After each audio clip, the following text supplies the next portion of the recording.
Olá, gente, tudo bem? Então, nas nossas últimas aulas, nós estamos estudando a respeito da organização política, podemos assim dizer, do Brasil neste período após, como nós já estudamos aí, da vinda dos portugueses, do início da colonização. Nós vimos lá como aconteceu essa divisão, quem foi que determinou que essas terras seriam de Portugal e que seria da Espanha. Nós vimos como essa sociedade se organizou em busca do lucro, né, do sustento, da economia. Nós vimos que tudo isso se deu através, como nós estudamos nas últimas aulas, com uma sociedade escravista, uma sociedade que se baseava no trabalho escravizado, no trabalho que, vamos dizer assim, matava não só fisicamente, mas interiormente a vida de tantas pessoas, dos africanos que vinham lá da África para trabalharem aqui no Brasil. Trabalharem não, para serem escravizados. E nós vimos na nossa última aula a respeito das bandeiras paulistas, que eram uma forma deles se organizarem tanto para prender indígenas para o trabalho escravizado, como depois para a busca de africanos que fugiam do trabalho escravo, também na busca por metais, pedras preciosas, na demarcação de novos territórios. Nós vimos que aquele território imenso foi dividido em capitanias e depois não deu certo, ficou em governo geral e enfim. O que é que acontece?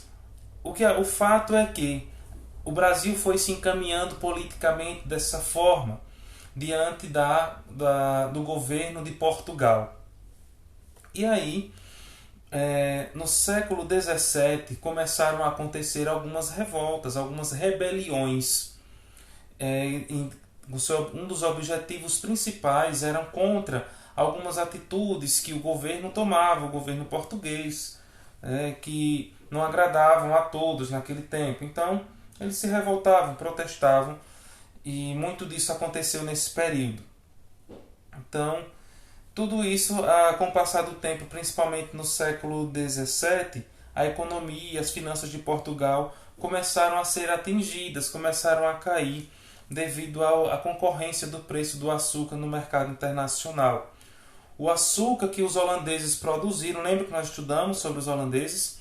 Lembra lá que os holandeses pediram uma indenização enorme em toneladas de ouro para irem embora do Brasil, e aí eles plantaram açúcar nas Antilhas, que era uma região deles lá, e passaram a vender esse açúcar mais barato que o açúcar brasileiro. Então o Brasil começou a perder no seu comércio do açúcar. Então o que é que acontece? A saída escolhida pelo Brasil foi, claro, que ele não tinha outra forma, explorar mais o seu povo, através principalmente de impostos, cobranças.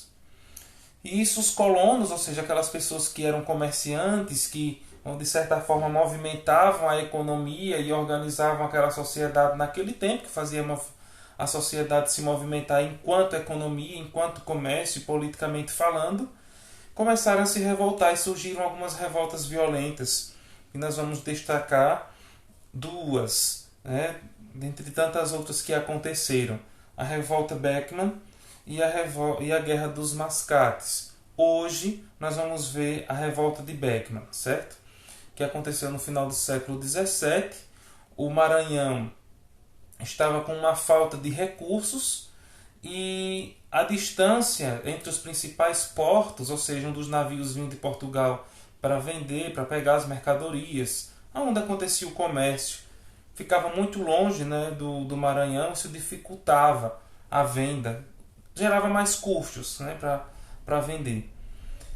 E dificultava também a vinda de africanos para trabalhar no comércio, na plantação, na produção. Então, Maranhão, de certa forma, tinha essa dificuldade geográfica, porque ficava distante dos portos, e eram nos portos que se vendiam as mercadorias, se compravam e onde vinham os africanos. E como Maranhão ficava distante, então tudo que era para ser vendido, de certa forma, saía mais caro, porque tinha mais custos para chegar até o local da venda. Como ficava muito distante dos portos, o que é que Maranhão faz? recorre à escravização de indígenas, porque para eles ficava muito caro comprar africanos por conta da distância de Maranhão para o porto mais próximo. Então, os maranhenses, podemos dizer assim, que dominavam, né, os colonos, né, vamos dizer da forma mais precisa. Os colonos, eles recorreram à escravização dos indígenas. Eles procuraram escravizar os indígenas porque ficavam mais próximos a eles. E começou então uma invasão enorme de ataques às missões dos jesuítas. Lembrando que o que eram essas missões jesuítas? Eram pequenas comunidades, pequenas vilas, organizadas e lideradas pelos padres jesuítas, onde ali eles protegiam de certa forma dos ataques dos colonos os indígenas, davam uma formação tanto religiosa, né, como uma espécie de alfabetização para aqueles povos. Então, o que é que acontece? Diante daquilo tudo, os jesuítas já estavam em, vamos dizer assim, um certo dilema, um certo combate com a metrópole, ou seja, com a coroa portuguesa, para não deixar que os indígenas fossem escravizados. E aí então a coroa portuguesa respondeu para os colonos do Maranhão. Disse, não escravizem os indígenas, que nós vamos procurar resolver esse problema aí de vocês com a questão do trabalho com a mão de obra africana.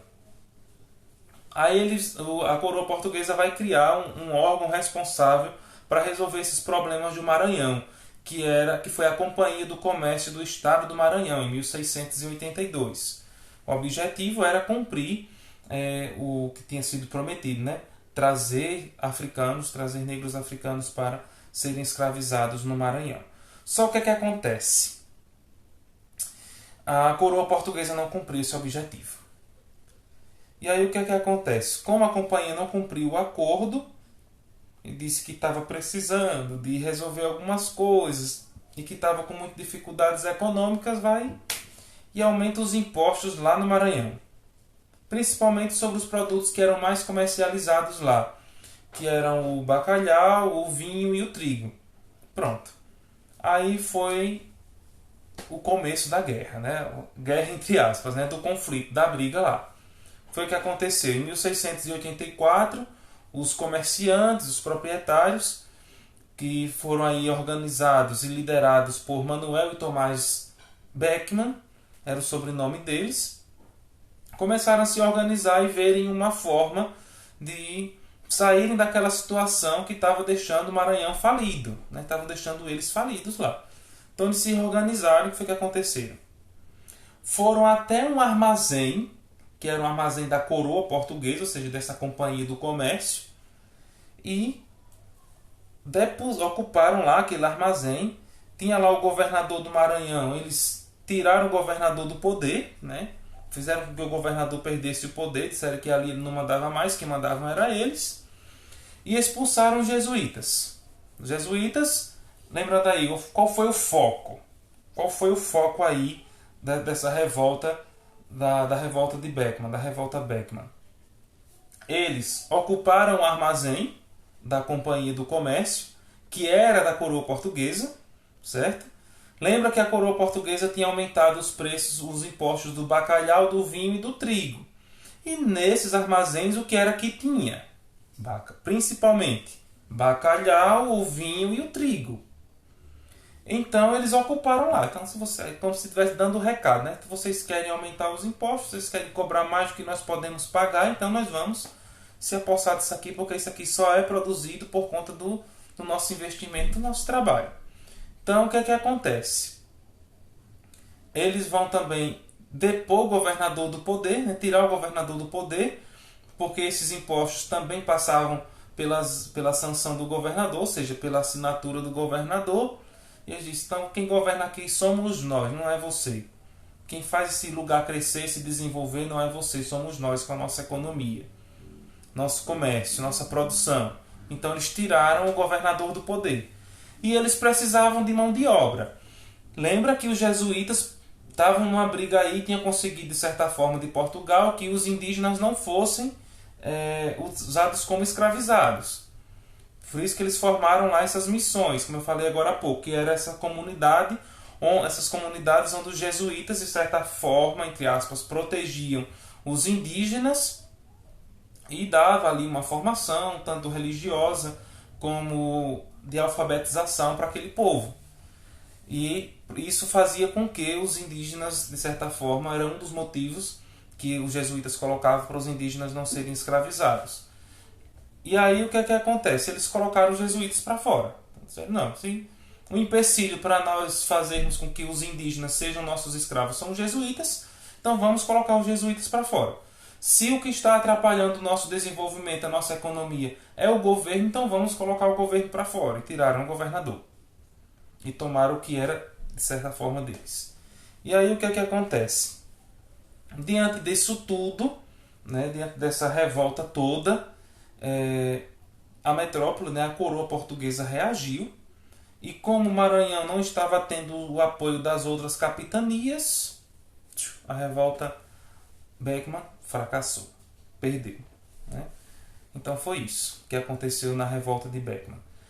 Agora, vamos para terminar essa nossa aula, fazermos só algumas observações.